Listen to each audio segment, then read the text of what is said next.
Shoot. Oh, here it is. And tonight, I would like to call to order the Committee of the Whole. And tonight we have a guest speaker, and I'd like to thank Matthew Coates for being here with his team.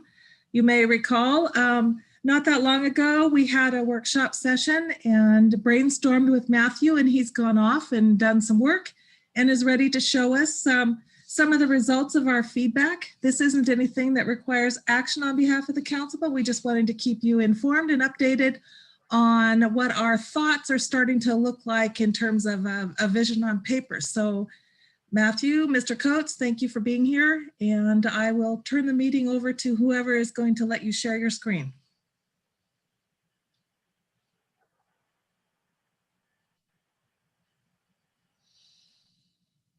You're on mute. Oh, should I just go ahead and start sharing?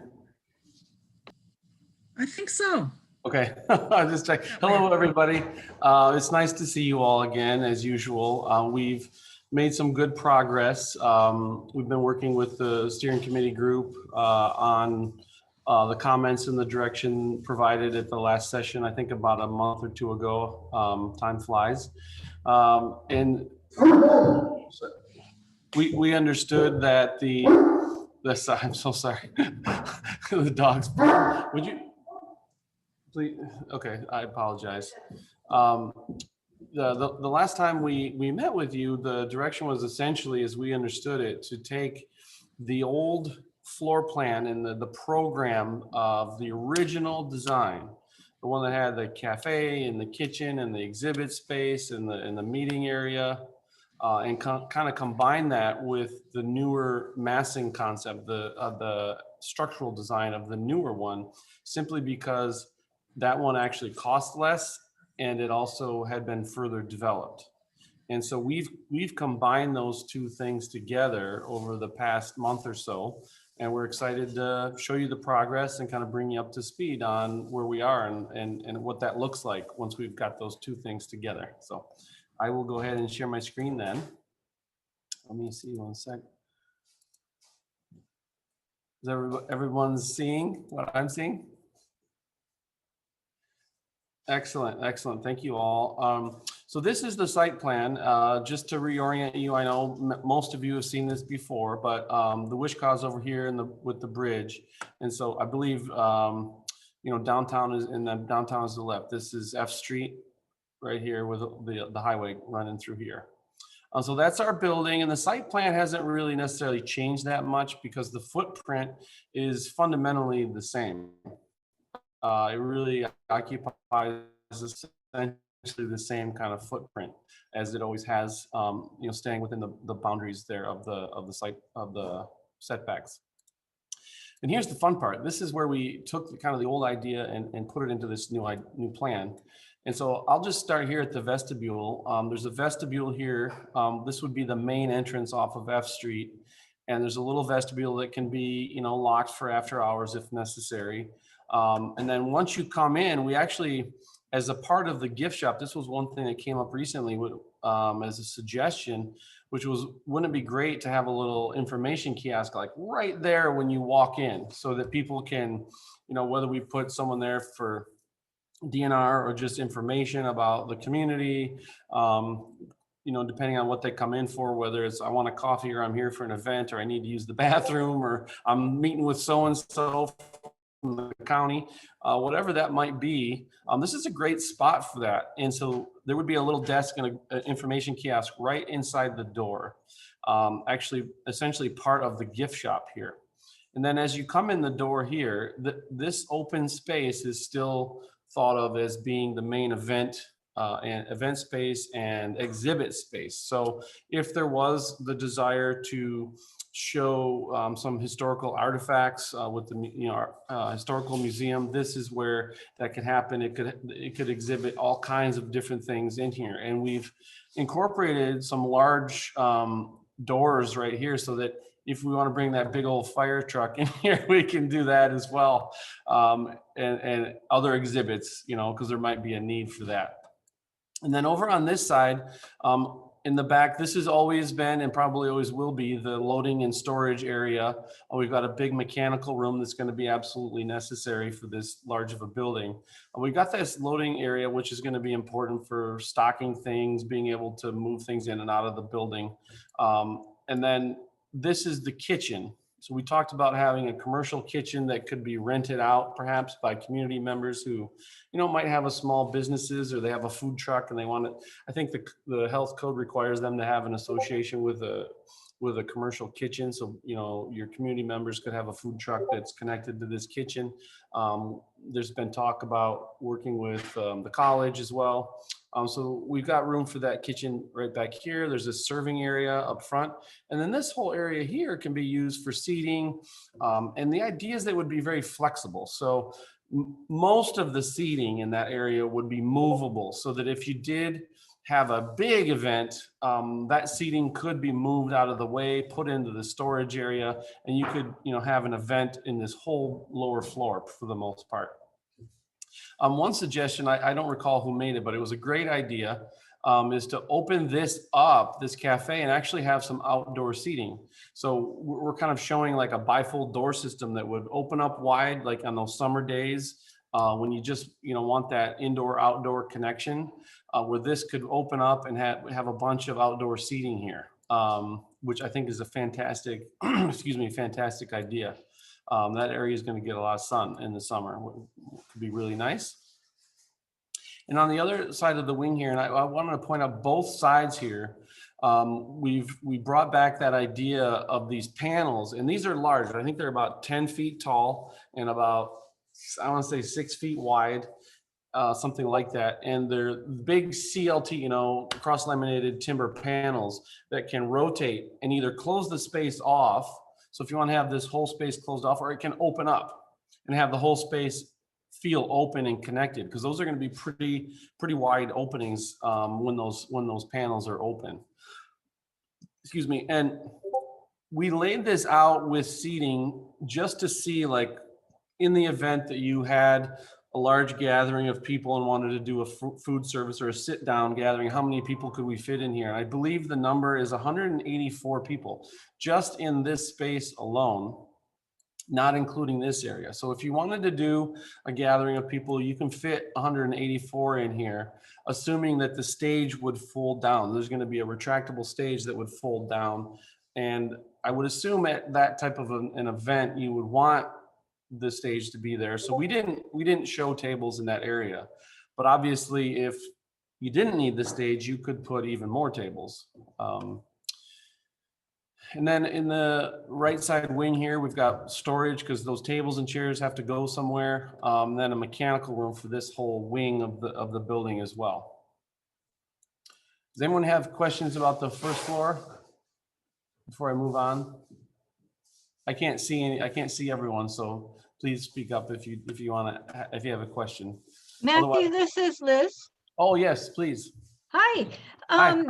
Are you allowing for some solar panel kinds of inverters and things in your first floor storage facilities? Yeah, those could be mounted. I'm not the expert on where they should be mounted, but my imagination is that they should be mounted in this room here, which is the primary mechanical room. And so they could be mounted on the walls here. Yes. Very good. Thank you for asking. There's plenty of room in that mechanical area for those sorts of things. In fact, I would bet if I show up in 10 years, it's going to be filled with other things too, because it's a pretty big room. And then on the second floor, if I may, the idea here was you come up these stairs that wind around the elevator core, and the elevator core is made out of CLT panels as well. So it's this beautiful wood core kind of going up through the building. So you either take the stairs or you take the elevator up, and you are sort of dropped off on this catwalk that kind of looks out over the exhibit space and through the windows at the bridge.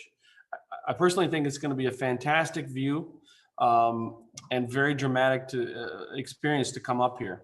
And then at either side, we have offices. So on this side, We have a pretty large office here. I don't have the square footage on me, and an office here. Now, these could be obviously jointly operated, owned and operated, or they could be separate entities that lease that space from you.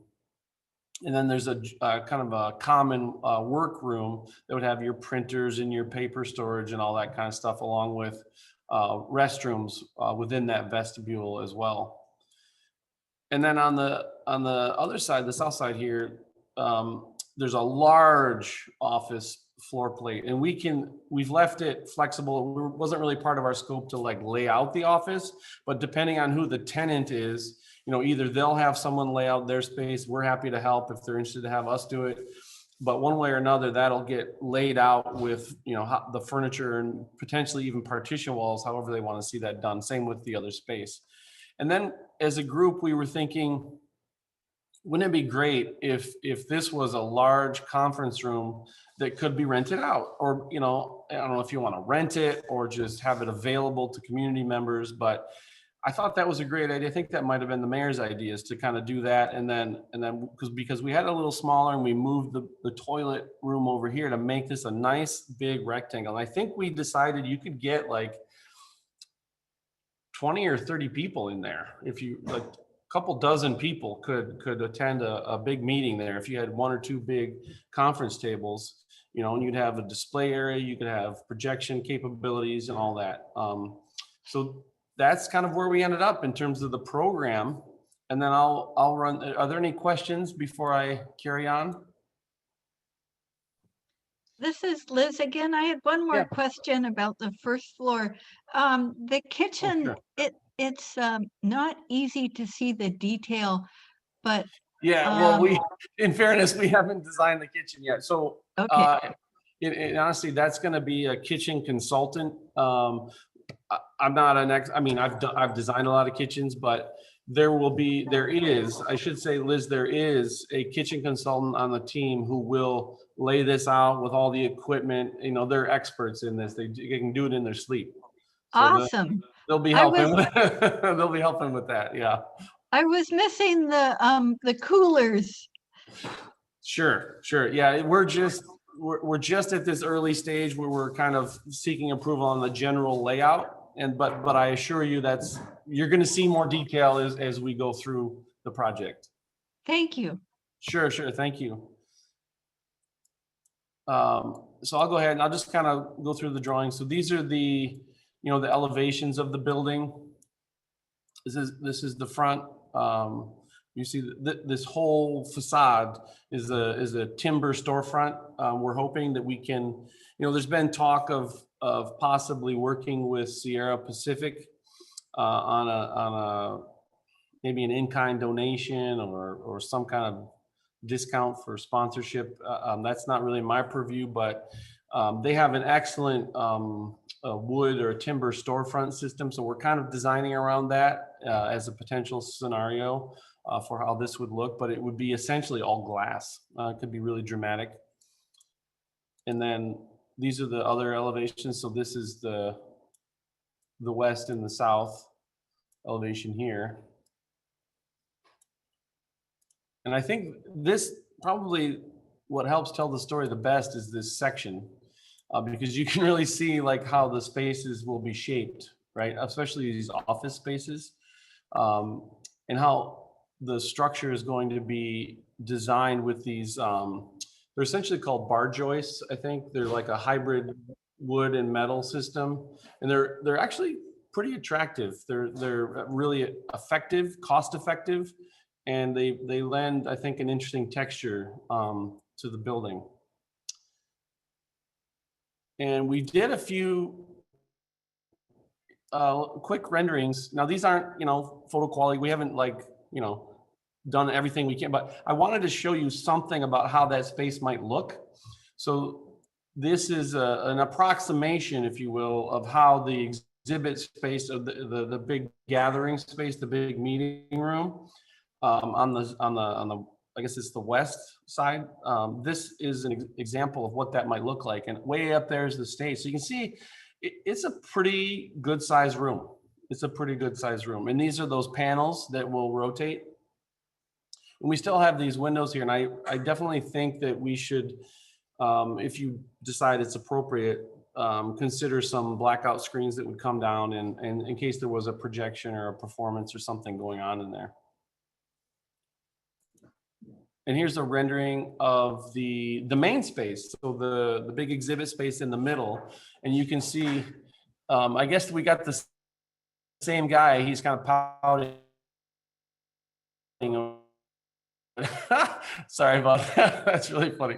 As are these panels, and so this is the big space. So the main entry is over there. You'd walk up those stairs and come out to this catwalk here. And I think, one thing we incorporated into the design, which I hope you agree is successful, is that, the roof actually floats above this whole space. So you really get clear story glazing and indirect daylight in from all sides of this building. And so it's really going to be a beautiful, bright space inside here. Here's an example. A quick rendering of what an office space might look like upstairs. I mean, obviously it's an approximation, but it gives you some idea of what that might look like, because we still have that exposed structure, kind of the angled roof opening up to the outdoors with lots of glazing. And here's a quick rendering of what the cafeteria might look like. Again, a lot of the idea is flexibility. So a lot of this furniture is, movable, and please don't take the furniture literally. This is not like a literal example of what we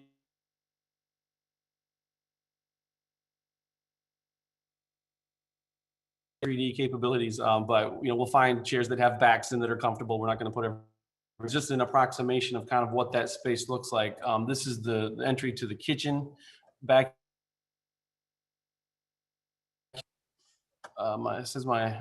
you all still hearing me? Okay, sorry, I had a little blip on my internet. Yeah,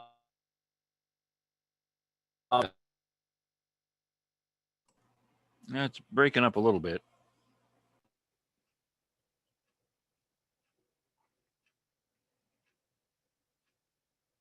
You're on mute, Matthew. Oh, I'm back? Okay, I apologize. For some reason, it just There kicked you me go. right out. I apologize. I'm not sure. Technology, you gotta love it. Okay, sorry about that. Yeah, so there's the serving area up front where the counter would be.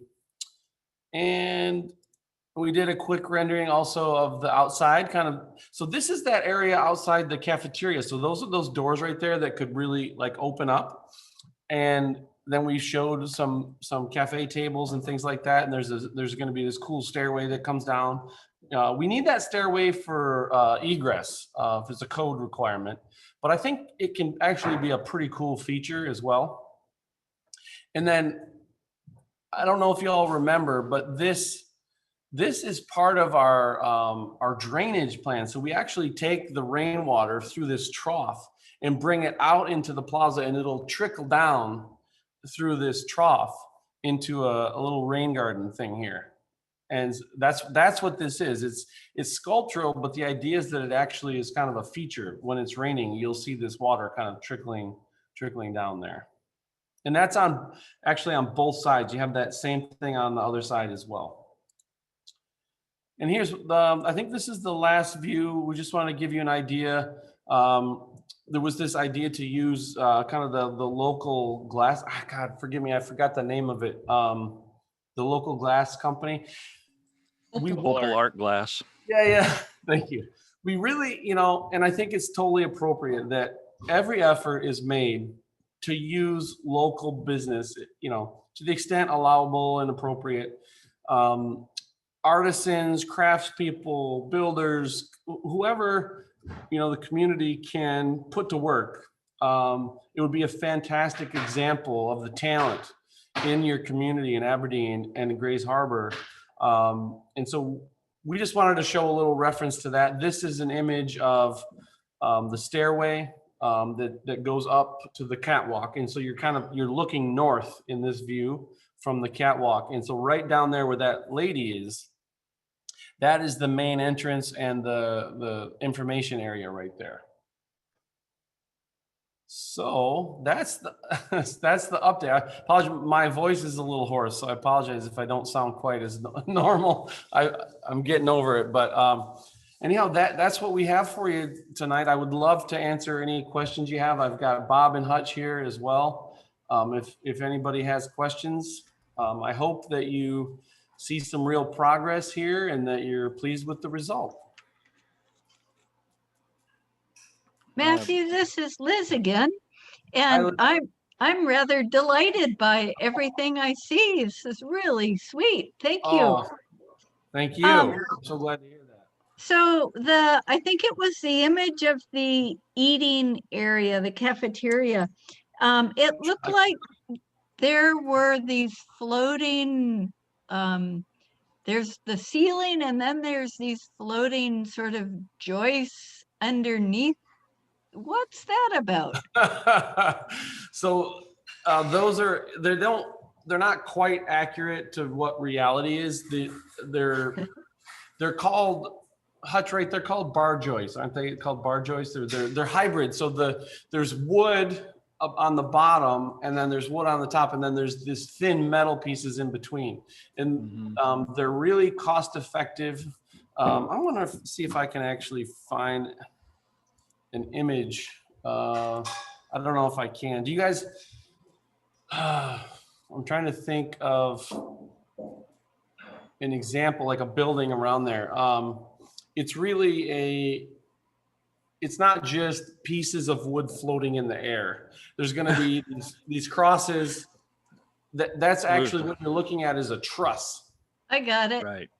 You know, and again, this is an approximation. I mean, we did this just to kind of give you an idea.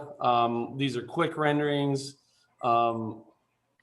We just wanted to give you some kind of a concept so that you could at least visualize the space. And as we go forward, if you want better renderings, we can absolutely do that are more accurate. But they're not just like pieces of wood floating; they're actual trusses. Okay, thank you. And then I was wondering, I love the use of the CLT panels. Could those be used for hanging, displaying artwork or historic pictures? Or would that not be an intended use for a panel like that? So the two places that we're using the CLT right now, primarily is the elevator core, this walkway right here, and then these panels that rotate. And I mean, I don't see a reason why you couldn't exhibit artwork on those panels. I mean, obviously we have to think about how they get fastened and whether you want to have screws going, into the wood. But I think, we can help you. There are all kinds of beautiful stainless steel art display hardware systems that if you felt like those walls are prime real estate, and there's, flat pieces of work that don't stick out too far, I think that, yeah, absolutely, that's really valuable space that could be used for artwork. Now, my only concern would be not just the holes in finding good hardware so that doesn't look odd, but when they're in the open position, people will be able to walk in and out. And so I would think you wouldn't want something that it sticks out too far, because then people might bump into it and knock it off the wall. So I think as long as it's flat against the wall, you'd be fine. And then certainly, this elevator core, yeah, you could hang something up here for sure. In looking at this, Liz, you bring up a good question. It's something that occurred to me. I mean, look at all this wall space. I mean, you've got amazing space to hang all kinds of artwork and artifacts and things in this. I mean, it really is going to be effective at exhibiting all kinds of different pieces that you might have in mind or have available that you want to kind of show off or exhibit for the community. So, I guess another approach would be to use those big doors as mural space that that work independently, and then when they're all closed, they create a extended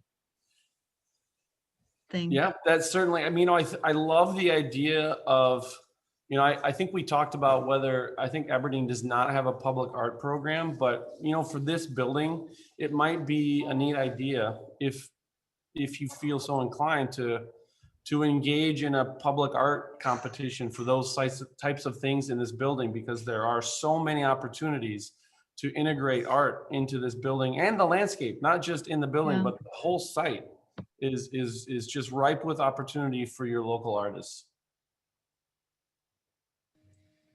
Thank you, Matthew. Do any other council members have questions for Matthew?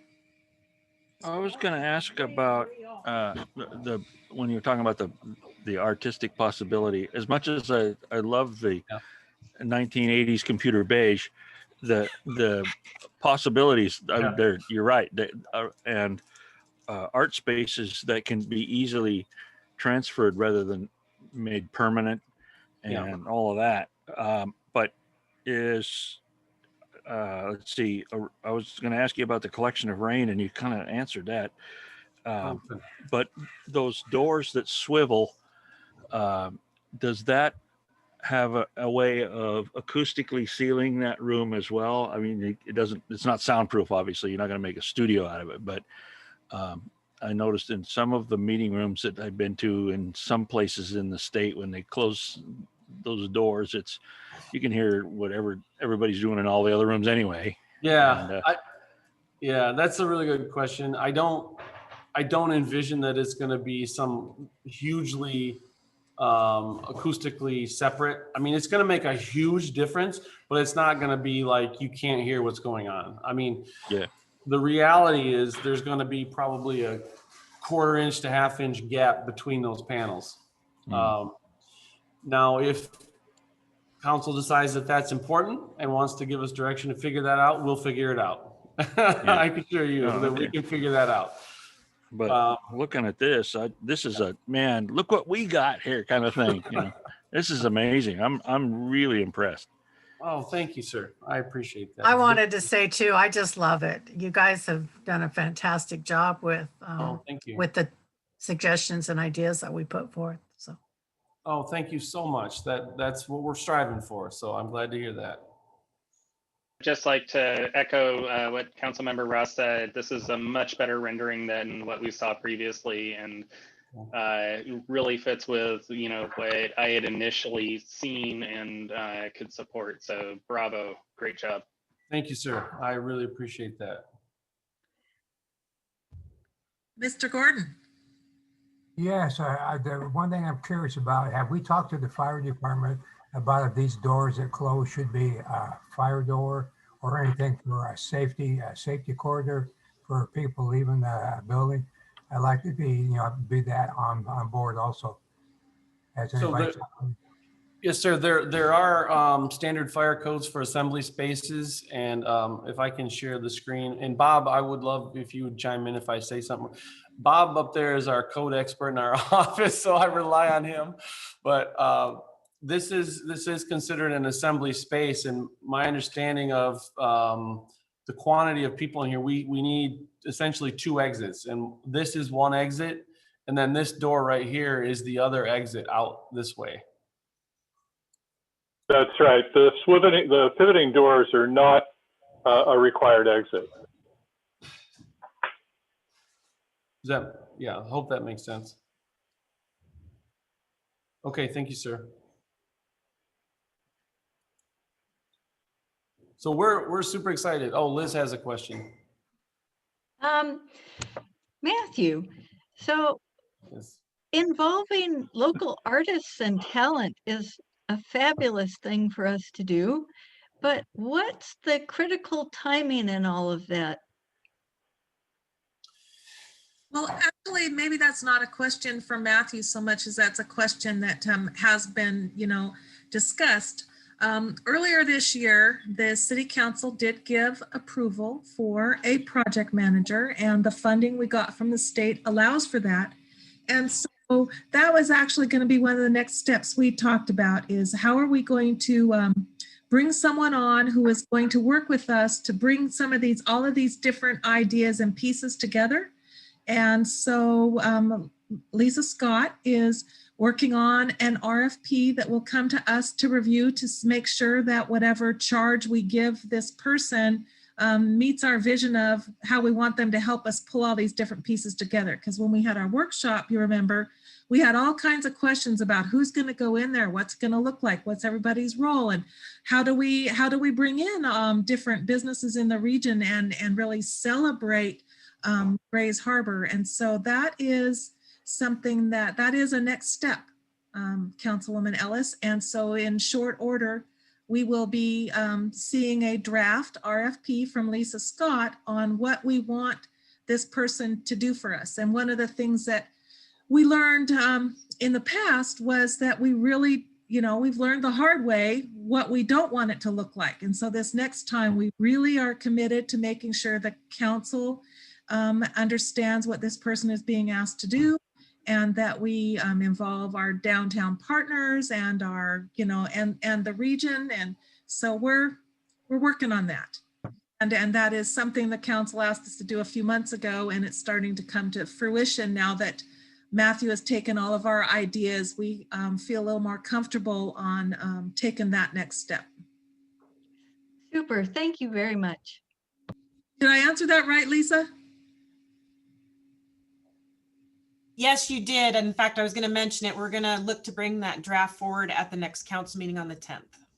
And that was one of the reasons for having Mr. Coates here tonight, was to make sure that in reading the room that we're going in a direction that mirrors what, the council, we tossed a ton of ideas at him, and now he's, kind of coalesced them and has given us something to look at. And it sounds like we're pretty comfortable taking that next step. And because that's, that would be important to have someone who is gonna bring us all together and take all of our other ideas on these other topics that really aren't part of, what we've asked Matthew to do.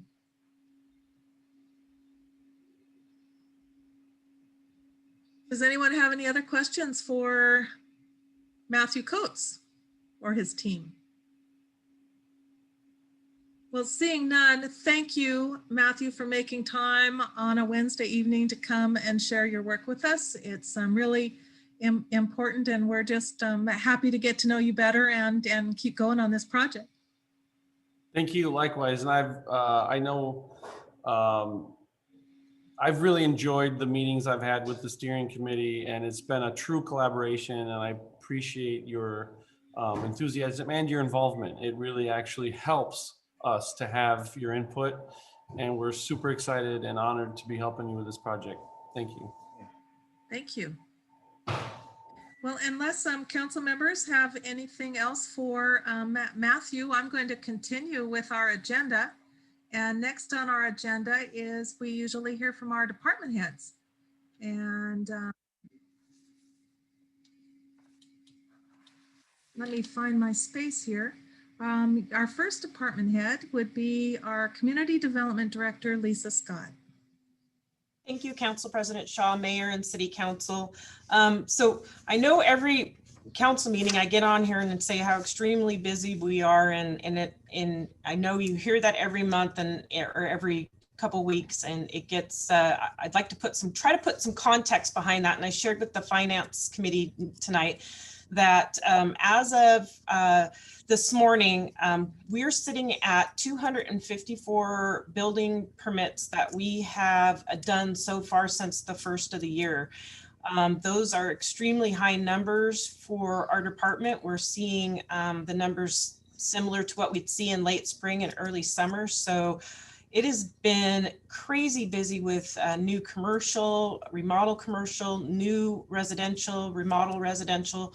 So good. I think we're seeing really good signs. Next week, I'll be sending out to you where we're at for the first 2 months of the year. We're projecting higher than we had thought when we started the budget process. So really good signs. And I hope we can continue that development for the remainder of the year. So we're just tracking on the right line. So that's really good. I also want to mention as the small business grants that the council approved. Greater Grace Harbor, Lynette Buffington, their chief executive officer, has been absolutely phenomenal in overseeing that small business grant. As of Monday, we had 13 people apply, 11 that are qualified. So I want to just give a shout out. If any of our hospitality industry within the city of Aberdeen has not yet applied, please reach out to Greater Grace Harbor.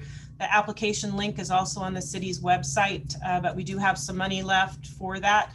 Hopefully the first part of March, we'll have a report from Greater Grace Harbor on where we sit, and I'm hoping it'll all be gone by then. And we've been able to help a lot of businesses. So thank you, City Council and Greater Grace Harbor for all of the help with that. I know our businesses truly do appreciate that. As Council President Shaw mentioned, we are looking to bring the RFP forward for a project manager for the Gateway Center on March 10th. This week's been busy. We had a development team meeting on possibly a project for redoing the Thunderbird Motel. Part of it would be demolition and part of it would be remodeled. So as we get more information on that, we'll be bringing that forward. Had a meeting on the floodplain, the community rating system, with trying to see what we can do for the CRS program and lowering flood rates for the citizens in Aberdeen. So good use with that. We continued work on the comp plan. We have finished the first 3 focus groups aimed at public works, economic development, and housing. So we're compiling that information as we go, and we are continuing to plug away every month on the comp plan. Again, we look to have that first draft out for public review sometime probably in late May, early June. So good things on that. We've been working with Main Street, both with the ad hoc committee and with their, I guess it's the Downtown Aberdeen Association, also known as Main Street and also known as ARM. So we've been working with the ad hoc committee on that, trying to get the scope of work done, as well as the DAA group. And we hope to have that contract to council on the 10th with the draft scope of work. And as soon as we can get that done, we'll get it out to everybody for review. Also, we're looking at the March 10th council meeting to bring forward the adoption of the 2018 building code. So we'll be looking to bring that forward. And then the final thing is we've got word that the governor extended the no eviction moratorium till June. So that means that we'll be bringing back to council, I think, the budget approved through the end of March, funding for the temporary alternative shelter location and at City Hall. So we'll be looking forward to bring forward an amendment to that budget that'll take us to the new date on the moratorium. So again, good news on the building permit. So I just wanted to finish that out. And I know Public Works they aren't included in that, and they've been processing 40 permits, and that's a lot for them at this time of the year as well. So everybody's been extremely busy, and we just keep going at it. So if there's any questions, please reach out to me at any time. Thank you. Do any council members have questions for Director Scott tonight? I just had one quick question. You said 2018 building codes? Yes. Yes, they were supposed to have been, the state was supposed to have brought those in last year. We're usually on a 2-year cycle. And the state, they delayed that. They were supposed to come in July, and then they delayed it. They thought they were going to bring them in at the end of the year, and now they're bringing them in. They brought them in February. So we're looking to adopt them. There was talk that they were even going to not do 2018 because we're due to bring in the 2020 codes next year, but they went ahead and they brought in the 18. So we'll be bringing that forward. Okay, thank you. You're welcome. So our next department head is our Corporation Counsel, Patrice Kent, on behalf of the Corporation Counsel and the courts. Hi, thank you, everyone. And tonight I have no report, so thank you. Thank you. Next is our Finance Director, Patricia Soul. Thank you, Council President. The Finance Committee met tonight at 6 p.m. and I will let Committee Chair Cashman report out for Finance, unless you have questions for me. No, thank you. Fire Chief Hubbard. Good evening, Tom Hubbard, Fire Chief, Aberdeen Fire Department. Public Safety met at 6:30 tonight, and I will defer comments to Co-Chair Councilperson Rich Rod. Thank you. And it'll come up later in our meeting, but council members, Councilmember Andrews won't be joining us tonight. Something came up. So next is our Parks Director, Stacy Barnum. Thank you, Council President Shaw. On the agenda tonight, I have 2 items. The first item is the request for the disposal of the artificial turf, which I believe I had mentioned at the last City Council meeting that if the request for public surplus was not approved, that I would bring a report for disposal to the council. So that is on the agenda. The other item we have on the agenda is to approve for the mayor to sign the contract for the fireworks. Our plan right now is, even if we are unable to have the Splash Festival, we would still like to have the fireworks show. Last year, there were a number of communities that were still able to provide fireworks. And so we would like to do that this year. There was a question on a down payment. We did not make a down payment to the fireworks company last year. That was to the inflatable and ride company that we use, that they are allowing us to carry that over to this year. And this fireworks company was new last year. That would have been the first year that we've worked with them. Okay. So since we did not have Splash, this would be the first year that we've worked with this particular fireworks company.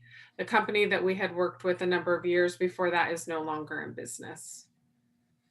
And that's it, unless anyone had any questions.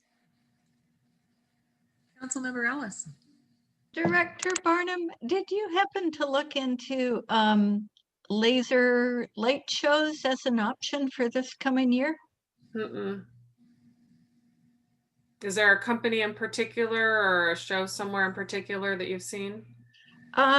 I went noodling on the internet, and Lake Oswego does their 4th of July light show is a laser show.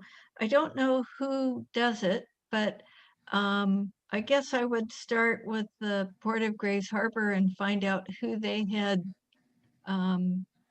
put on their laser light show not too long ago. Okay, thank you.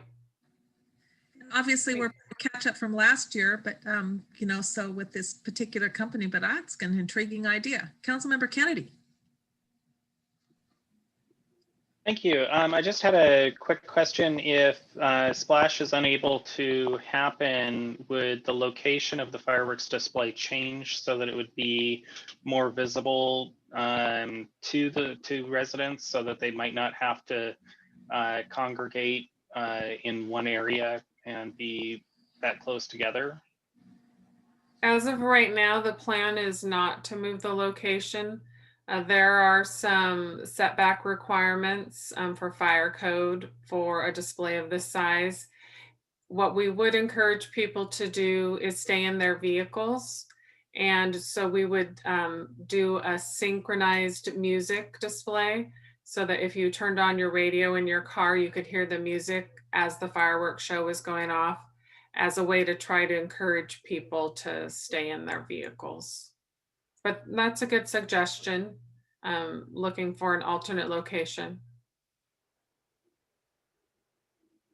Councilmember Kennedy again.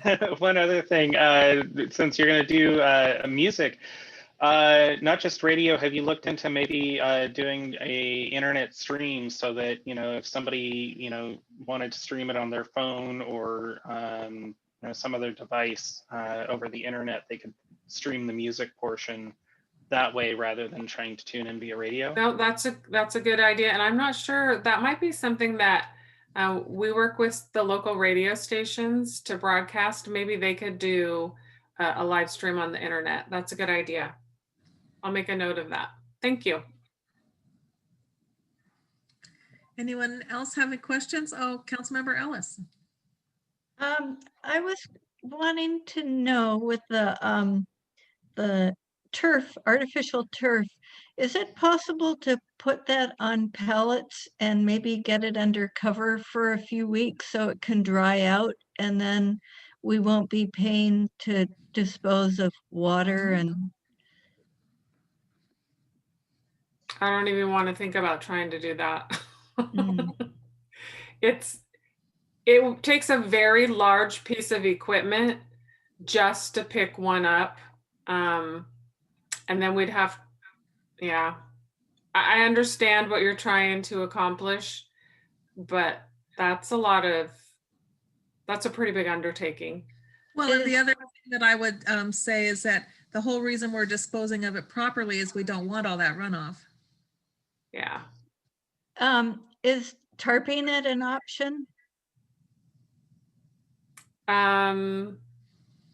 We can look at it. Okay, well, thank you, Thanks. Director Barnum. Next, our next department head is Police Chief Steve Shumate. Thank you, Council President Shaw. Steve Shumate, Aberdeen Police, and I too will defer to Public Safety Vice Chair Ellen Richrod. And I'm available for any questions. Does anyone have anything for Chief Shumate tonight? Yes, Councilperson Ellis. Chief, how are those electric bicycles working out? Oh, well, so they're anxious to get going. The equipment has arrived and they have attached them to them, but unfortunately they have to wait till they go through the proper training. So we are setting that up as we speak and getting our folks through that, but they're anxious to get going. So excellent, thank you. Thank you. Next, Public Works Director Rick Sanger. Thank you. Public Works Director Rick Singer here. We had our Public Works Committee yesterday at 4 o'clock. Typically, I defer everything to our Public Works Chair, but I do want to talk about a couple things tonight, and actually they're the same subject. And Public Works has taken over the downtown cleanup 8 days ago. In those 8 days, we have picked up 121 shopping carts, what we're not sure what to do with now, and about 10 yards of garbage. So that is a 10-yard dump truck. So there was a lot of stuff out there. So we are working hard at it. The second item is the same thing, the downtown cleanup. I've asked the Public Works Chair to request an amendment to the motion that was approved from the previous council meeting 2 weeks ago, where we asked for $20,000 for temp employees for the downtown cleanup. In that motion comment period, it was asked, and I don't remember who asked it, but it was asked whether the city would be adding staff. And Stacy commented that she was, at the time, Stacy was going to administer this and she was going to hire express personnel. I asked Stacy if I could administer it since it was coming to Public Works anyway. And because we already had summer help on staff that we could use, and we could just bump them from temporary part-time to temporary full-time, which doesn't change any liability for the city. We did that, and then we realized that when we talked about it at council, that we said they were going to come from Express. So I'm hoping that Nathan can make an amendment to allow us to hire our summer helps, our temporaries through the city. There's a couple of reasons. I mean, temp agencies are great, but in this case, we'd like to hire them and put them on the payroll, because the 2 employees that we're talking about have been either once was the will that was with the cleanup through parks and community development for a couple of years now, and the other is a 5-year employee of the city of Aberdeen as a summer help while he's been in college. If we were going to actually hire him through a temp agency, we'd have to fire him from the city and then have him go apply at the temp agency. and then we would pay them more money and they would pay him less money. So what happens is we get to pay these guys a little bit more, about $1 an hour more than they would make at the temp agency. And we get more man hours because we're not paying that that administration fee that comes with going through a temp agency. So I think it works for us really well. It still gives us the time we need to transition to the plan has always been to transition. I have a couple openings in Public Works, and the plan is to transition at least one of those positions, one of those openings, into a FTE for this position. But in the meantime, this fills the gap. So if I think you shared some of the end game with us last time. Are you saying that the motion was such that your hands are a little bit tied and you need us to clarify and you don't have the wiggle room? Or?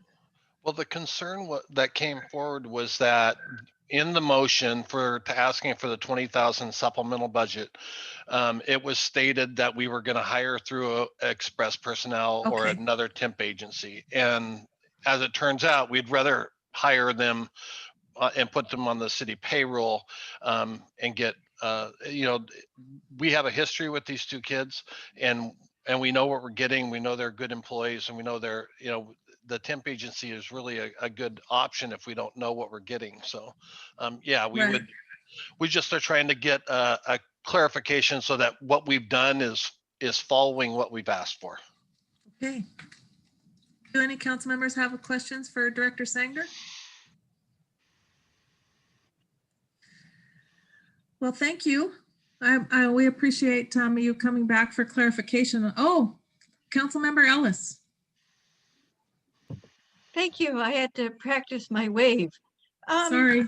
Director Sanger, there was a overflow at the water processing treatment plant recently.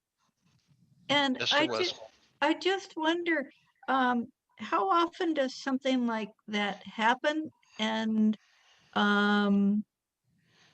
do we need to expand or upgrade our facility at all to address something like that?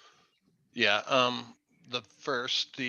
think the last time it happened was 2006 or 2007. It does happen when all things line up, where we have a tremendous amount of rain for a prolonged period, and we have some biological issues going on at the plant where the filament filament is one of the bacteria, and it actually is able to carry over. It's there's a true balancing act. We have, before you were on council, this was it was done when we did the rate study, and we identified the capital improvement projects, and I think everybody was a little in shock, but we came back. We have about $30 million worth of improvements at our treatment plant, and that's what the rate study was identified, and the structure was put in place to address those. So we have been working hard on improving the plant, and it's going to be, I believe, about a 10-year period to get it to where it needs to be. Thank you. That also kind of addresses another concern I have over the rate increase, and especially at a time when so many people are hurting. Is there a chance that the city could apply for like emergency funds to cover some of that $30 million and take a little bit of the load off of our ratepayers? We apply for everything that comes out. Every year we have a application. We qualify normally for a 50% forgivable principal. So this is all on planning and design, sometimes construction. But yes, we leave no stone unturned. Thank you very much. Thank you. Do any council members have anything else for our department heads before we move on to the mayor's report? Seeing none, Mayor Shave, do you have anything for us tonight? Thank you. All I have is just want to mention that spoke with LeMays and we're going to go ahead with spring cleanup this year as in the springtime, actually. And as normal and move forward with that. Last fall on our spring cleanup, we have a $50,000 budget for that. And last fall, we did $48,910 worth of garbage. So there's a lot of years when we're over the 50,000, and then there's a few years when we've been under. And last year we hit it right on the nail, and that's what you hope for. So I just thought I'd share that I think that's a good program, and it seems to work pretty well. So that's all I have. Thanks. Thank you. Does anyone have any questions for the mayor? Liz does. Hi, Mayor. Hi. So, Public Works Director mentioned all of those shopping carts, and if this is something I should be bringing up at our full council meeting, just let me know. I wonder if you've looked into implementing or proposing a shopping cart ordinance that would at least allow the city to collect fines from businesses that are responsible for their carts leaving their premises. We've had some conversation in that direction. If at all possible, we really don't want to get into fining our businesses like that, but a direction that Lisa Scott and I are meeting with some of the business owners whose carts are involved and going to try to work out some sort of solution. Clearly, the cost of the shopping carts as presented by one of the stores last year is astronomical, the losses. And so we believe we have some ideas that should be acceptable to those businesses without going into fining them or changing an ordinance or something. Hopefully. Patrice has her hand up. Hi, Corporation Counsel Patrice Kent, talking about shopping cart ordinances. We passed, I think it was 2 years ago, we have a shopping cart ordinance at AMC 8.08, which includes signage and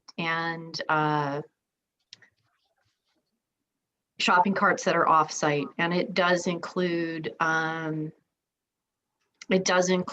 sort of impoundment, retrieval, and notification to the owners as well. I would suggest that we look at this as a cost recovery rather than a fine. It is administrative impoundment fee of $30. That's at 8.08.100B2. Thank you. Mm-hmm. Hopefully the conversation Lisa and I are proposing is will eliminate the city having to pick them up and store them and then present a fine. Yeah, I hope those discussions are successful, and if that doesn't pan out, then we can talk about next steps. Yep, absolutely. Thank you. Thank you. So at this time on our agenda, we move into our non-standing committee reports. And each council member has an opportunity to share what they've been doing since we last met that's not on the agenda. Our first council person we'll ask to speak is Councilmember Ellis. Yikes. I don't have my calendar handy. I know I've been super busy attending Public Works Committee meeting most recently and reading up on our stormwater management plan and doing some other research. But nothing really fabulous to report. Thank you. Thank you. Councilmember Francie.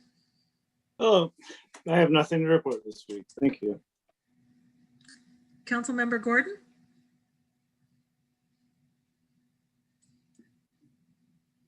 You're on mute, Frank. You're mute. There you go. I'm off mute now. Okay. Last week I was at a pretty enjoyable meeting with Chehalis Basin on the dam and fisheries. It was a 4-hour meeting, but it was very worthwhile. We have another 4-hour meeting tomorrow morning on the same subject, trying to get our governor on the same page as we are. So it's been a really interesting time, and if anybody's interested, it's at 9 o'clock tomorrow morning, and you can look it up. It's on the Chehalis Basin, and it's a really worthwhile if you have some spare time. And that's it. Thank you. Thank you. I think everything was well represented on the previous meeting. I think I saw 3 council members on that call, and you're right. It was a meeting, but very informative. Yes, thank you. Councilmember Cashman.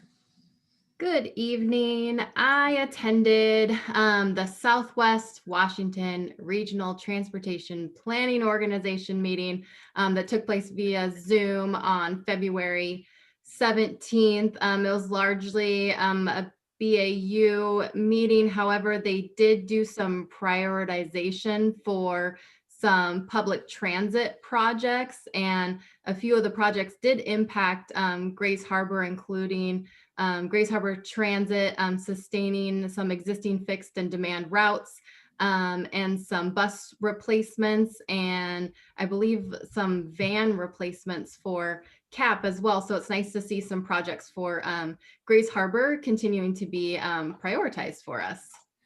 And that's all that I had. Thank you. Council Member Kennedy.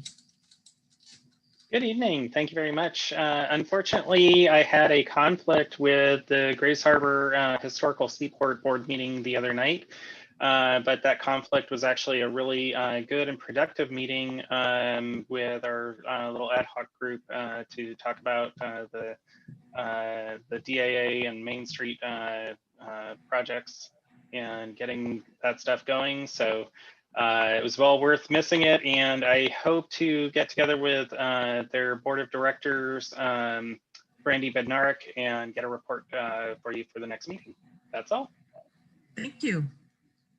Councilmember Mackey. Good evening, everybody. I have nothing this evening. Thank you. Thank you. Member Richrod. I have nothing outside of the safety committee stuff. Thank you. Councilmember Ross.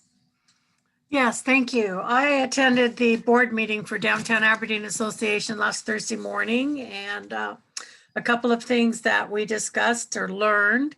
The state cap on B&O tax this year has been lowered down to 90,000.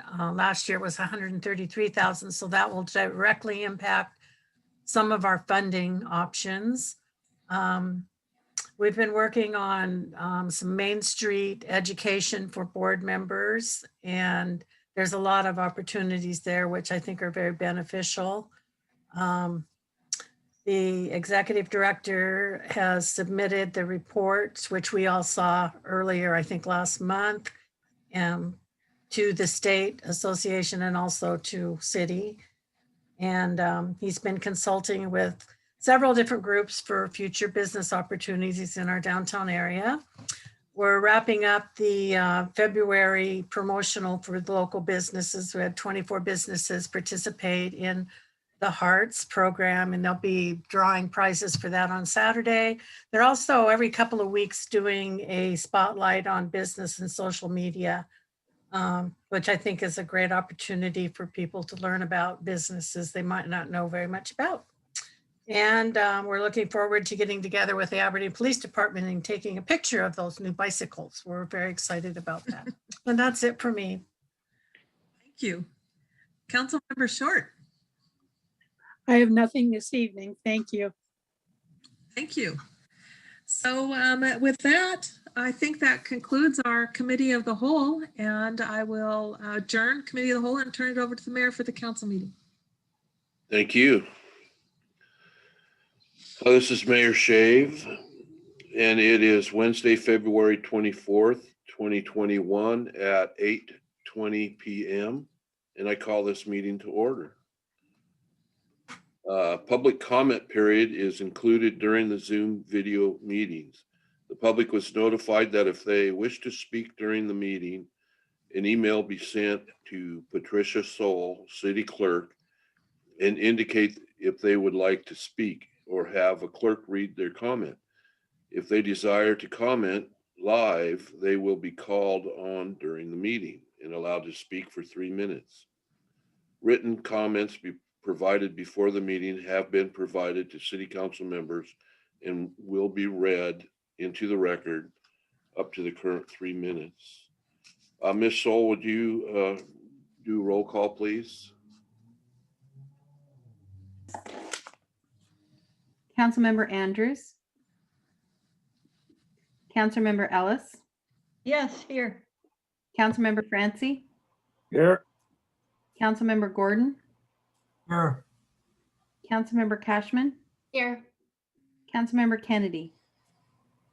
Present. Councilmember Mackey. Here. Councilmember Richrod. Here.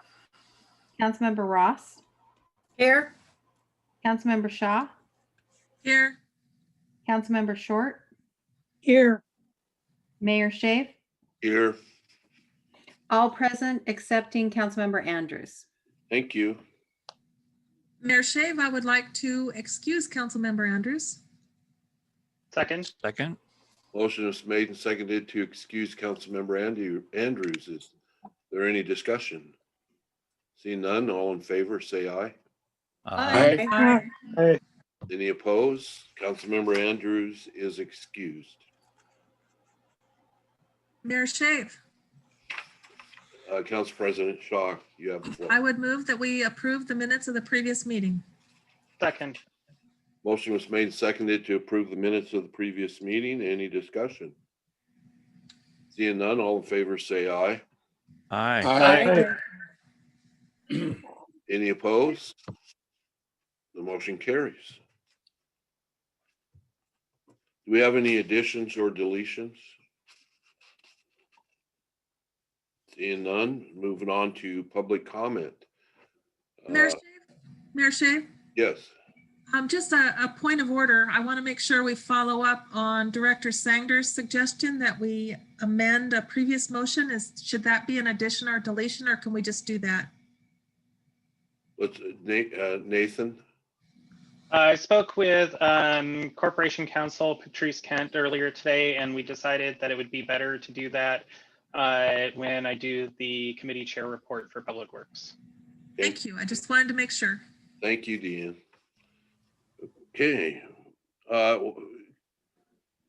City Clerk Soul, is there any public comments? Oh, Mayor, there was none. Thank you. So moving on to Finance Committee Chair Catchman. Good evening, everyone. Finance met this evening at 6 o'clock via Zoom. And let me just get over to my notes here. Largely, we discussed the agenda items as well as the reports that Director Barnum and Scott discussed earlier in the meeting. So first, I move that we approve expenditures and payroll. I second. Motion was made and seconded to approve the expenditures and payroll. Is there any discussion? Seeing none, this is a roll call vote, please. Okay, I want to read the numbers into the record. Motion to approve accounts payable in the total amount of $401,732.50 and payroll in the total amount of $93,269. Check numbers 25056 through 25077 and 72183 through 72346 and wire 1242. Roll call. Andrews. Councilmember Ellis. Yes. Councilmember Francie. Yes. Councilmember Gordon.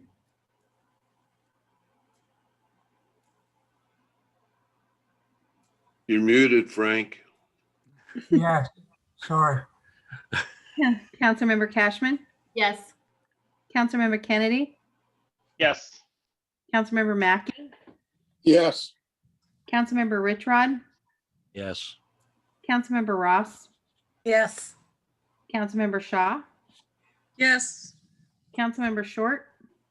Yes. Approved by all members present. Thank you. Next on the agenda, we have a report from Finance and the Parks Director recommending that the City Council declare the city-owned artificial turf to have no value, all staff to surplus the artificial turf, and authorize the Parks Director to properly dispose of the turf at a local landfill at a cost not to exceed $8,000. I move we adopt this report. I second. Who had the second? Everybody. I did. I heard Joshua. Oh, and I put Ross down. So Okay, I knew there was another one, so thank you. Motion was made and seconded to approve this report. Is there any discussion? Seeing none, all in favor say aye. Aye. Any opposed? Motion carries. The report is adopted. And last thing for Finance Committee is a report from Finance and the Parks Director recommending that the City Council authorize the mayor to sign the production agreement with Pyro Spectaculars North, Inc. for the Splash Fireworks Show in the amount of $12,700. I move we adopt this report. I second. Motion was made and seconded to adopt this report. Is there any discussion? Councilmember Ellis. Yeah, I have a number of concerns with fireworks that are explosives. I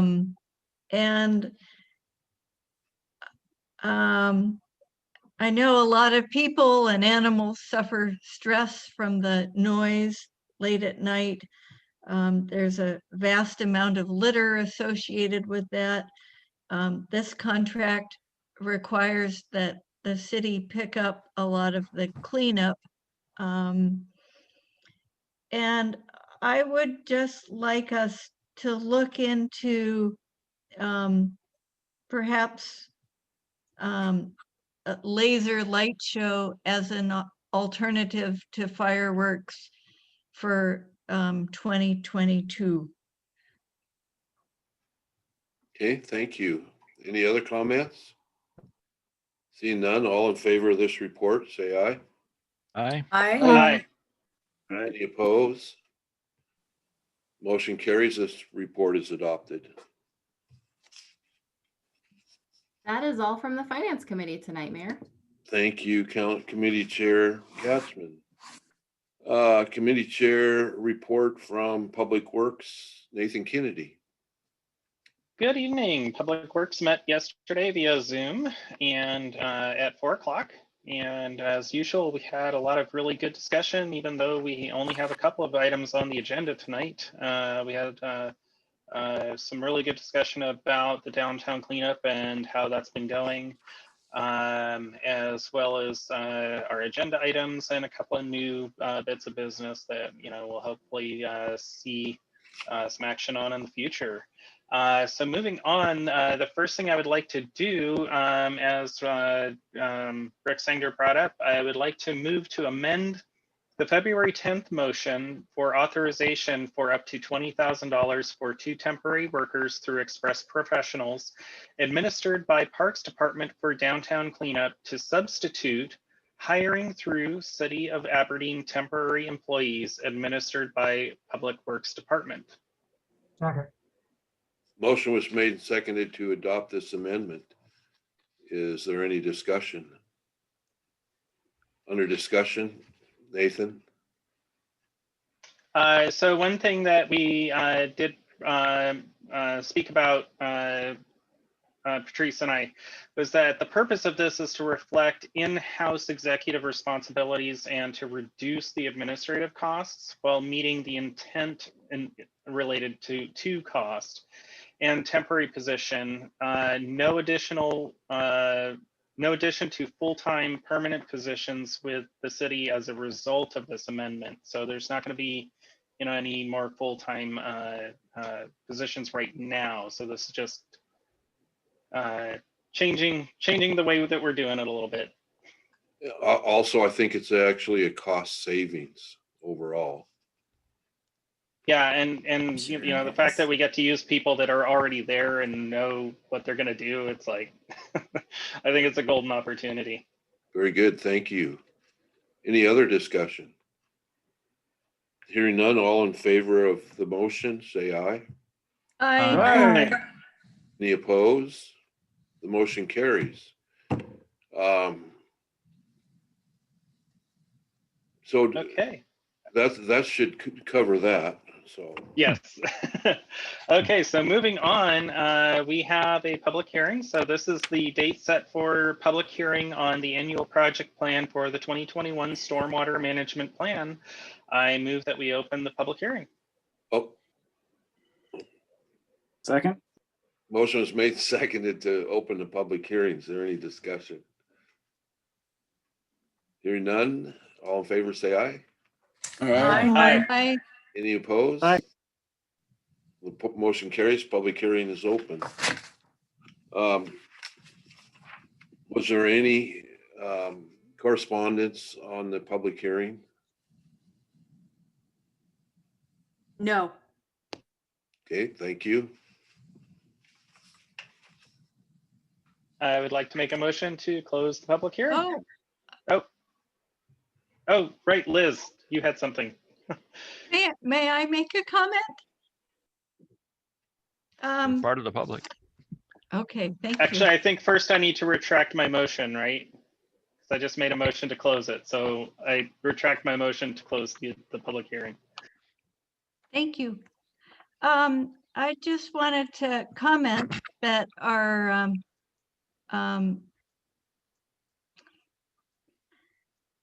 plan includes it covers a lot of ground, and there were a few things I'd like to at least suggest get looked at for some edits or additions. It sure would be helpful to have some pictures in this document, and maybe a link to WSU and Washington Department of Ecology's Rain Garden Handbook, which has a lot of very useful information in it. The public education and involvement parts, I'd like to see some of that reframed so it's not so much that we don't want to see people doing such and so, but here are some good ways that residents and businesses can help the city with stormwater management. And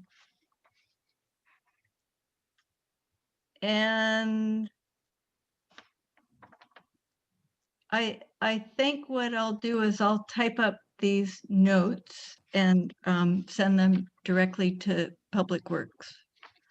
Thank you. Any other discussion? Seeing none, all in favor of the motion, say aye. Aye. Aye. Aye. Any opposed? Motion carries. Okay, next we have a report from Public Works and the Public Works Director recommending that the City Council shall pass a resolution approving the Transportation Benefit District 2021 Annual Project Plan. I move that we adopt this report. Second. Motion was made and seconded to adopt this report. Is there any discussion? Mayor Shave? Yes. So just for clarification for next time, because we're all learning as we go, I think that the public hearing is for the public, and if members want to make comment, under reports and communication would be the time for council members to share their thoughts. So as council members, we don't, the public hearing is for us to hear from the public, not to hear from ourselves. Thank you. Any other? Councilmember Ellis, I'm not trying to, it's all good.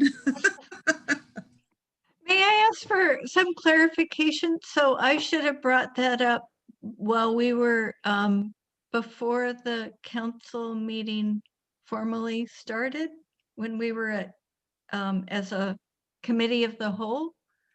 Right now would be the time for you to share your thoughts. Oh, okay. Thank you.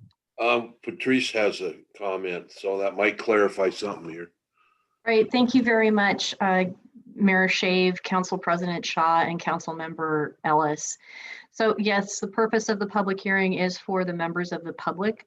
Generally, after at the closure of public hearing or when the public hearing itself is introduced, that is the time that council has traditionally provided their input as they are making a decision as to whether or not to pass the action for which there was a public hearing. Thank you. Thank you. Okay, the motion is the resolution approving the Transportation Benefit District. This is the report. I mean, the report to move, yeah. And so is there any more discussion? Councilmember Ellis. Thank you. There's a number of really fine projects on this list. And the sidewalk repair and sidewalk construction projects particularly give the city an opportunity to do some public art. And just one sort of idea is integrating something easy, something that is very low cost that our crews could do, to put like a hopscotch into the sidewalk pattern when it's being poured, particularly near a school or some other art element that helps define our city however we choose. And I know this could get to be a big thing, like where we'd want maybe some artists involved in guiding some of that. But between the small projects and some of the really big capital projects that are coming along, it could be an opportunity for us to just put some fun and perhaps splash of color into some of the infrastructure. Thank you. Councilmember Kennedy. Thank you. I actually almost forgot to mention that one of the things Public Works mentioned at our meeting is that they are really excited to get started on some of the work, and some of the work that's on this current project plan is actually overflow from last year that they were not able to get to due to COVID. So they've got a lot of stuff on there, and they're ready to get to it. Good. Any other comments? Here, seeing none, all in favor of the report, say aye. Aye. Aye. Any opposed? The report is adopted. Okay, and the last, we have a resolution approving the annual project plan for the Transportation Benefit District for the year 2021. I move that we accept this resolution. Second. Motion was made and seconded to approve the resolution. Any discussion? Seeing none, all in favor, say aye. Aye. Aye. Aye. Any opposed? Motion carries. The resolution is approved. And it's resolution 2021-07. Okay. Thank you. And that is all from Public Works. Thank you, Committee Chair Kennedy. Committee Co-Chair Rich Rod for Public Safety tonight. Yeah, public safety met at 6:30. And we don't have anything on the agenda, general agenda tonight, but I had a couple of notes from the discussion that we had. Let me pull up start with fire department. Excuse me, the fire department staff, as you all know, have been working on the new building plans and have been meeting with TCA Architecture, the firm that's doing the work with the design and concepts. And they've met recently in the last few days with them on the design concepts and the assessment project, the assessment part of the project. In other words, what the buildings are going to look like and what they're going to have in them. And good progress is being made, as it says. What they're discussing is where are the bathrooms going to be? Where's the kitchen going to be? What are the offices going to look like? And what are the fire station needs as far as equipment? And those kind of questions that have to be answered. And Chief Hubbard was saying that they're very cooperative on both sides, and there's a lot of good information being passed back and forth, and he's pretty excited about that. And one of the things that's being considered is the expansion due to an RFA, a rural fire association between the cities, and allowing for that in the future if we really fulfill that to where we end up being a rural fire association between Aberdeen, Hoquiam, Cosmopolis, whatever, however that happens to end up, that we can allow for that. I'm just speaking from notes here, so if there's any detailed questions, Chief Hubbard is here to bail me out. Let's see. Oh, there was some discussion of the way we fund the EMS and Trauma Care Council. There's some legal problems with that, and those are being addressed in the legislature, specifically Senate Bill 5341. And that is encountering some hurdles as well.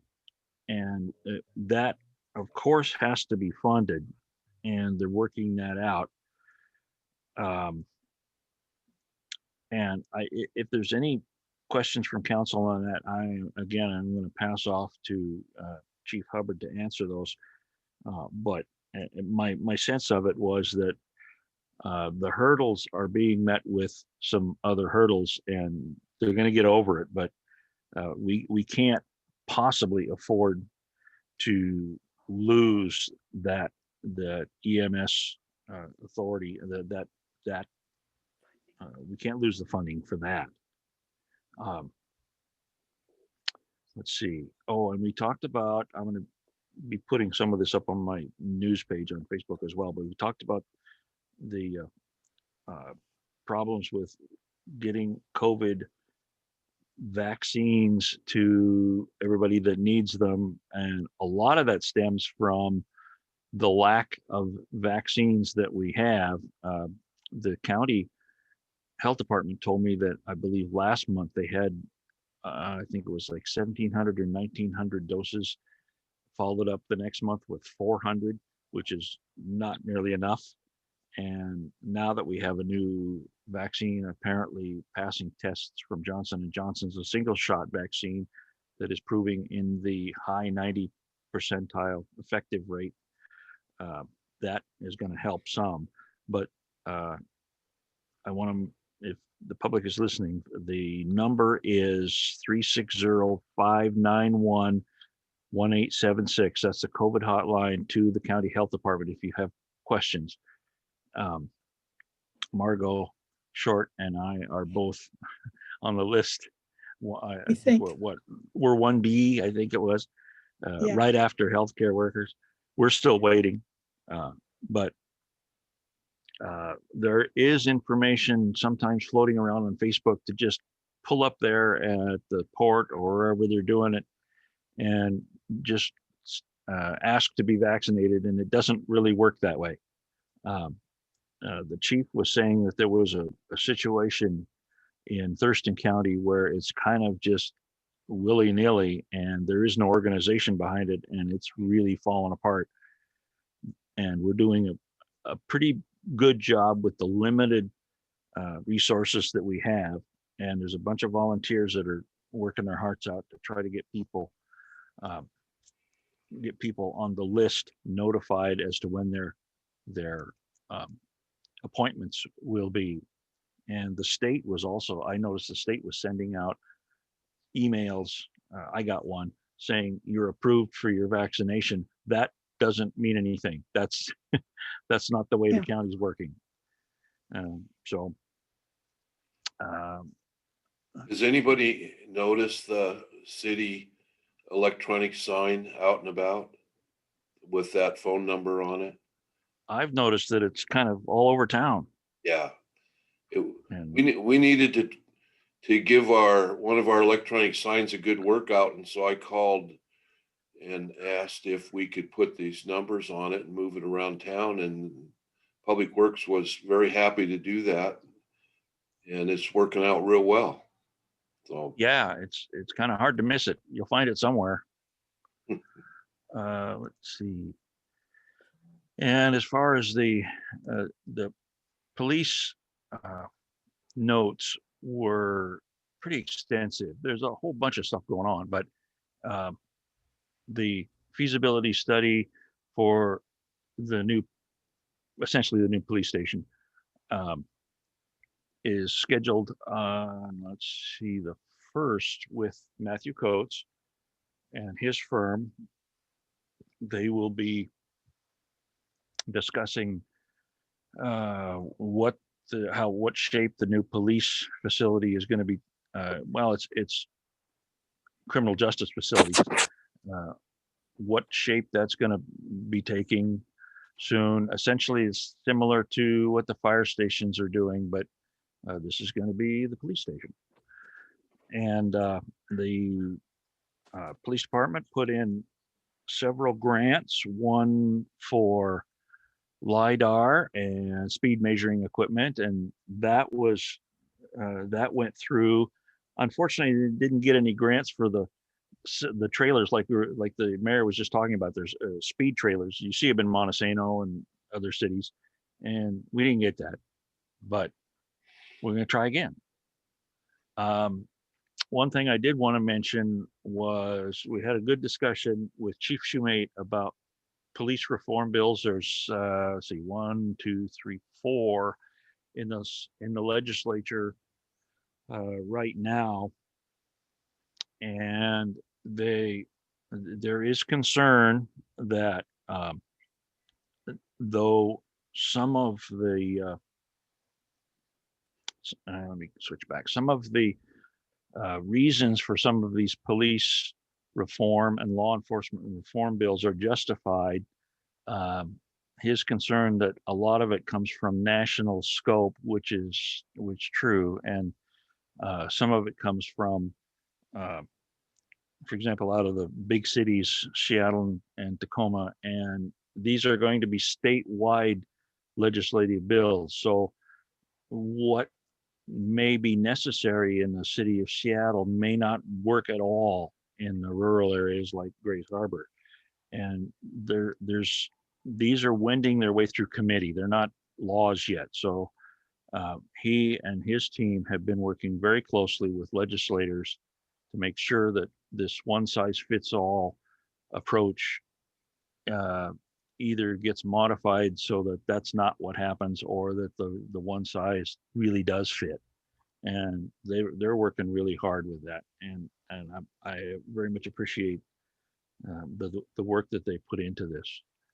And so we are pretty fortunate that the problems that law enforcement is having around the country, in instance after instance, we seem to be able to escape that here. We have a really good police chief and a really good police force. So I'm glad that they're on that with our legislators, who seem to be willing to help with that. And I think with that,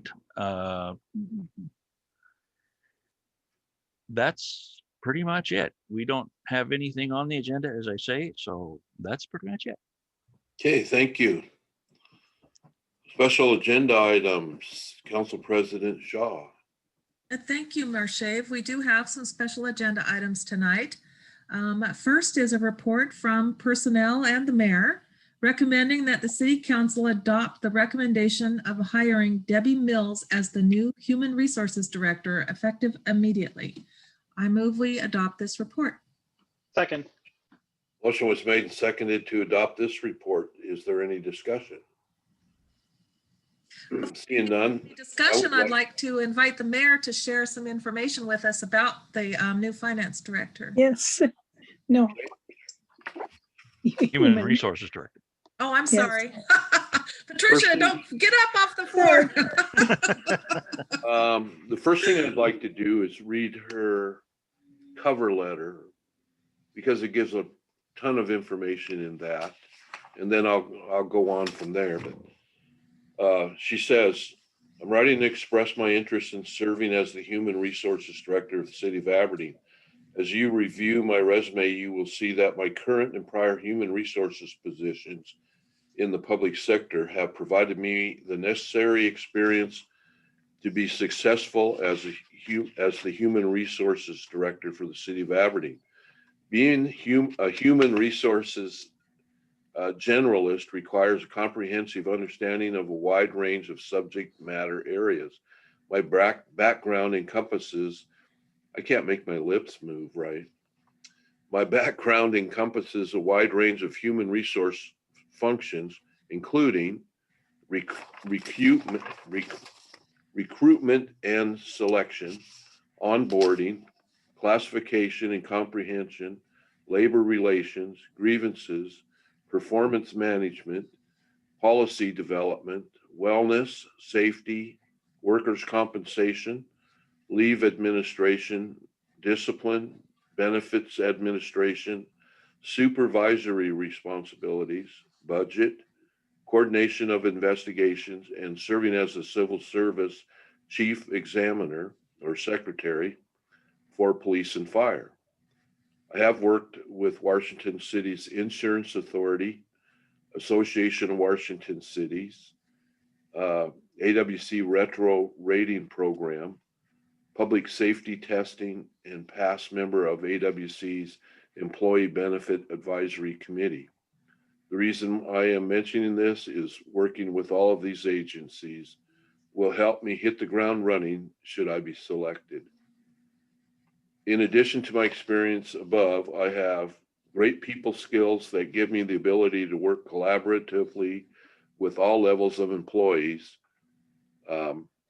external customers and unions, flexibility, building and maintaining respectful working relationships, and providing clear and consistent HR practices and policies is important in creating a positive and successful work environment. My current and past work have prepared me to readily assume the duties and responsibilities of the Human Resources Director as well as provide support and leadership to the city of Aberdeen, as I am interested in returning to a smaller size agency where I can know everyone by their first name and advance in my career. I look forward to the opportunity to interview for the city of Aberdeen. So, nice letter. She's has 6 years experience as an HR analyst, and she's done going through her list of work experience and responsibilities. She's pretty much done it all, including, did I mention, union negotiations. She has 5 years as an HR manager. So she currently works for Kirkland, the city of Kirkland. She's spent a lot of time working for the city of Issaquah, as well as the city of Snoqualmie. So, any questions? Katie. Yeah, Mayor, I just had a comment for the council that the mayor invited me to listen in on the interview, and I completely agree with what's written in the cover letter, and I hope that council will approve this. Thank you. Anyone else? Councilmember Ellis. When would she start? March 1st, Thank you. Monday. If council approves, she'll be ready to start Monday. Any other questions, discussion? Okay, seeing none, all in favor of approving this report, say aye. Aye. Any opposed? Okay, the motion carries. The report is adopted. Thank you. Council President Shaw. Thank you, Mayor. We have a report from Personnel and Human Resources recommending that the City Council approve the request to promote and increase pay for Maintenance Worker 3 position effective January 1, 2021. I move we adopt this report. Second.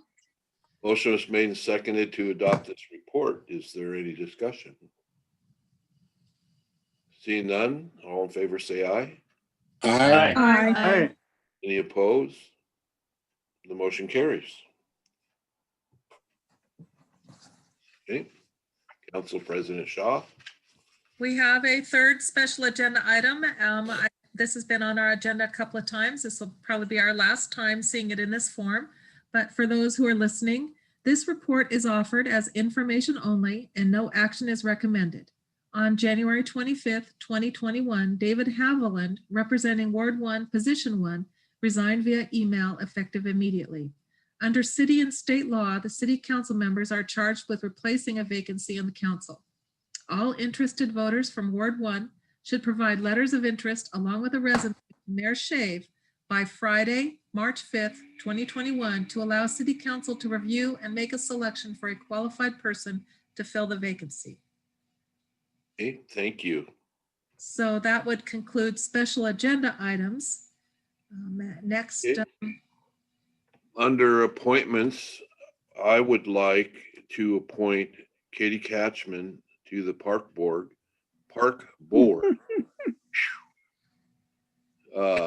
As the council representative for a one-year term ending 12/31/21. Second. Motion is made and seconded to approve Katie to the Park Board. Any discussion? Seeing none, all in favor say aye. Aye. Aye. Any opposed? Motion carries. You're it, Councilmember Thanks, Katz. Mayor. Hopefully my husband didn't hear this. Thank you. So now I'm going to move to City Council comment period. Any council members? Councilmember Kennedy? Yes, I'd just like to touch on the available council position for Ward 1. I want to just reach out to any voters in Ward 1 and say, do not make this an easy decision on us, please. If you have any interest in being on city council or just being a part of, what we do, please, make it known and send a letter into the mayor. And don't make it easy. Give us a pool of people that we're going to have to, fight over. Because especially when we have to appoint somebody, I just feel that, we should really see a good representation from the ward and be able to, choose somebody that is going to represent you well for the duration of that term. So come on, get those recommendations into us. We have one at this point. So I couldn't agree with what you said more. Lots of people filing. Okay, anyone else? Any other comments by the council? Councilmember Ellis? Thank you, Mayor.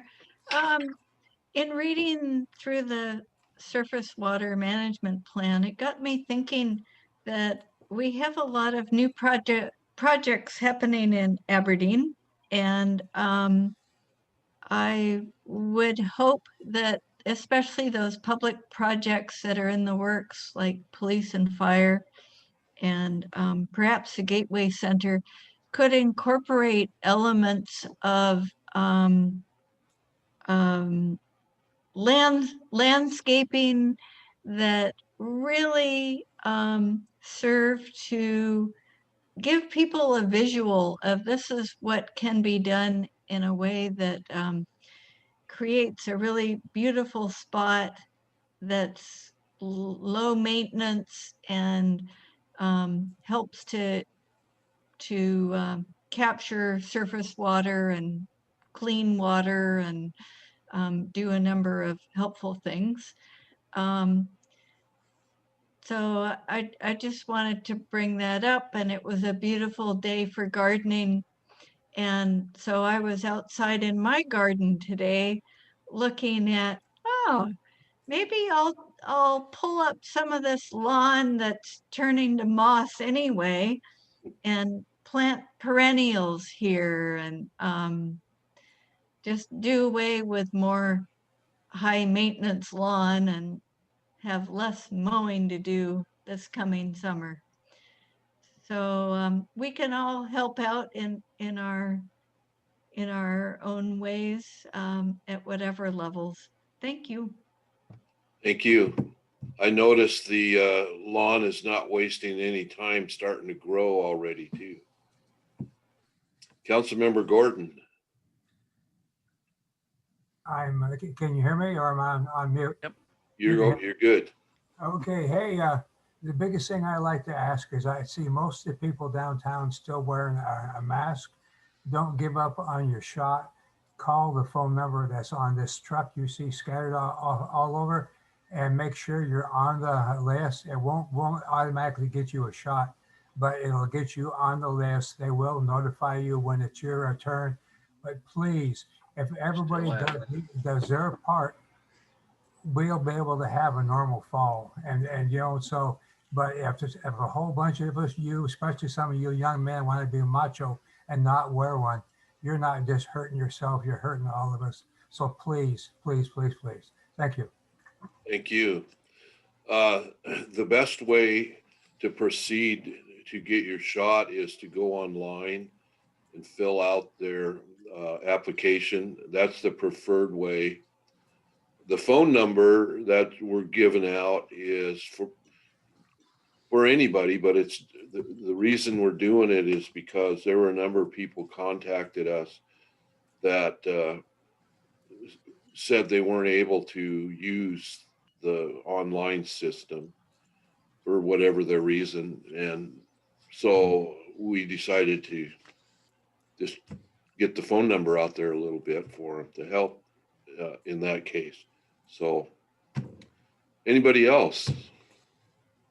Councilmember Richrod. Just real quick, that's exactly right. That phone number, if for some reason you can't use email or don't have text ability, that's usually how they will contact you for a vaccination appointment. But if you call that number, they will make other arrangements. They'll find a way to get a hold of you when your time comes up to get vaccinated. And something else I wanted to mention that has nothing to do with any of that. If it would be possible for whoever arranges the agendas each week, I don't know whether that's you, Patricia, or who does that, but it would really be helpful for each report citation to be linked within the document, hyperlinked within the document, so you could click on that and it would go directly to it. Because like the last time the agenda was 200 pages, and to try to find those quickly is tough, and it can be easy to set up links in there. I assume that they're being written in Word or something like that and then transferred to PDF, although you can do it in Adobe Acrobat as well. But I would like to see if we could consider doing that. We will look into it for you. Thank you. Okay. Anyone else on the council that want to? Council President Shaw. Mayor, I had two things tonight.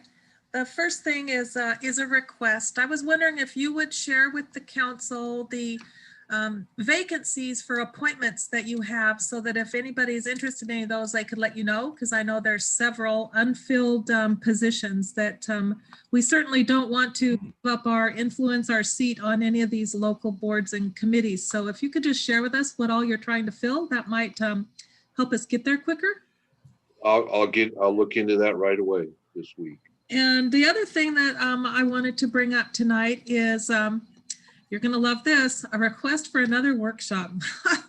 So tonight is another perfect example of the enormity of the projects that we have going on, and how can we promised ourselves that we were going to really try and get our brains around our capital needs in this city. And so I would like to propose, we got quite a few Wednesdays this month, and I would like to propose that we have a workshop on either the 17th or the 31st in March. That would be the third Wednesday or the final Wednesday. And that's for that would be for the chance for staff to share with us these various different capital facilities needs that come to us, and then to also share our priorities and start to come together. What did I do wrong, Patrice? No, you didn't do anything wrong. It's just a reminder that the regular city council meetings are the 2nd, 4th, and 5th. And so if you choose to replace the 5th with a workshop on the 31st, that's just procedurally something to remember. Right, I know. I mean, oftentimes that's what we do. We don't have that last one, but if we want to have a workshop, that one's available. Is that how we think of it, right? Yeah. But the 31st seemed kind of far away, so I thought I'd throw out the 17th in case we wanted one sooner rather than the end of March. I think we could be ready with some information to share, but I would, I guess maybe, are there any department heads that think they wouldn't be ready to share their capital facility needs by the 17th? And we're just looking to get broad overview so the council can share its thoughts on priorities and what we're thinking.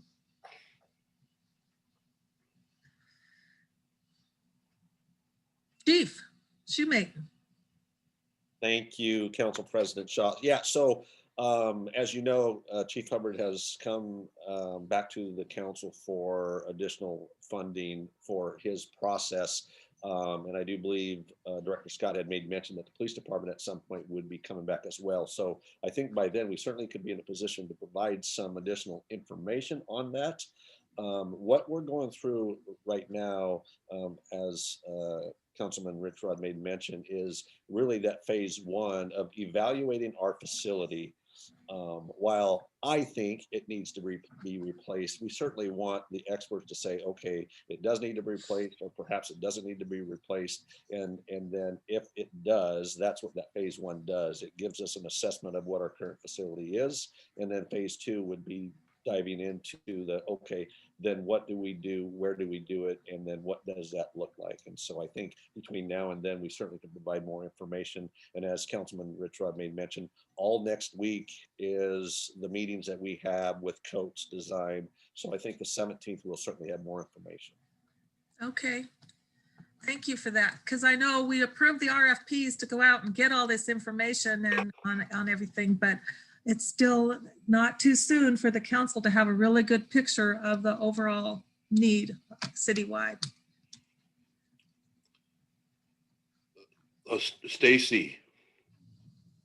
I just wanted some clarification. So for the capital projects, are you looking for things also within the park system, like restroom buildings and bridges? Is that what you're looking for? Or are you just looking for big things like a fire station, a sewer treatment plant?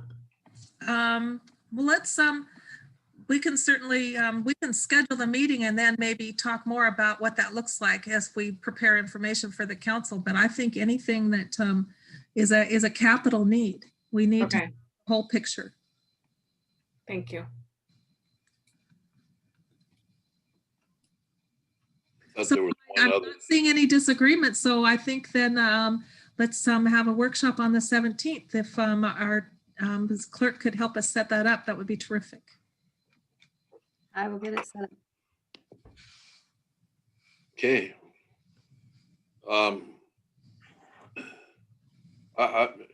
If I have a question or concern on that subject, and Rick is still here, so we budgeted for a new roof on this building, and we put that off as a precaution in case COVID messed up our budgets, something fierce. So we held off on that. But Rick, I think, I guess what I'm asking is should we move forward with that now? Does the council approve that we could move forward with that? We are, well, I'm glad you brought it up because we're planning on moving forward with it. So we've already brought it up with I just wanted to get it out. One of our engineers. There's two options. There's a overlay. Basically, it's a membrane that goes over the top of it, and it extends the life for about 10 to 15 years, or there's a complete replacement, which is going to be a 25 or 30 year. And then we're also looking at changing the structure of the roof, adding some pitch to, we got that top piece with all the mechanical that, flat roofs aren't great in Aberdeen. So we were looking at a couple different options, but we were absolutely planning on moving forward. So if you don't want us to move forward, you let us know. No, that's not what I said. Okay, I know. I know we were ready to be further along early last year, and we put it off. And so I just wanted to get it out in the open to the council that we want to move forward with that at this point. That's going to be a big project. If anybody noticed, the bank across the street behind us put a new roof on, and they didn't just cover their flat roof, they actually rebuilt the whole thing and pitched it up at a nice angle. And that's something that Rick's talking about that we're looking at here. Yeah, that's exact same circumstance we're looking at, incorporating in our roof. So, okay, I just wanted to throw that out there so council was aware of it. Okay. At least Lisa. Yeah, I had a quick question. Council President Shaw, were you interested in bringing up, I know we have that real estate group that we'll be getting together to talk about property, but are you also interested in this workshop talking about potential future property purchases? Because I know police and fire that may need property purchase for those facilities moving forward.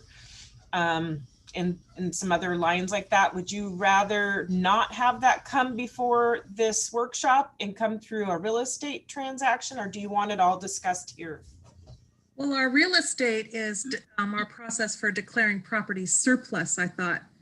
If we have a possible property purchase in conjunction with our capital needs, I think it's all part of the same package.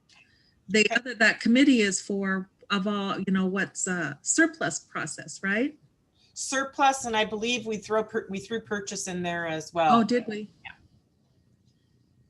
Well, we still would have to go through the process, but it can't hurt for the council to know it's coming.